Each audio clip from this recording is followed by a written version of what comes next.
Hi guys, my name is Priyanshu and you are watching Stat and Encyclo Hub. In this video, we are studying MPS 004 question number 1.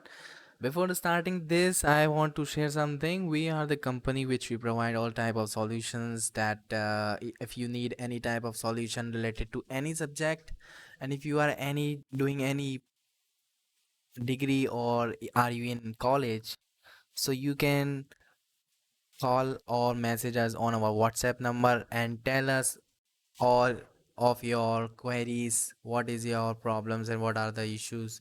We solve very quickly in a day, and we provide very correct answers and the genuine answer that you need. If you are not satisfied, you can contact us again.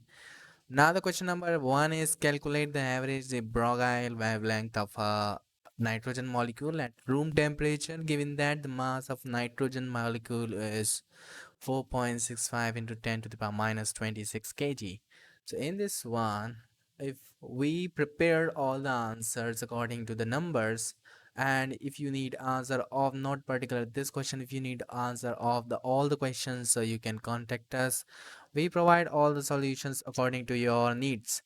So now here we will discuss in the next video of question number 2, and all the many answers we have shown in our channel, and you can see all the videos on our channel for more information. Thank you so much for watching. We will meet you soon in the next.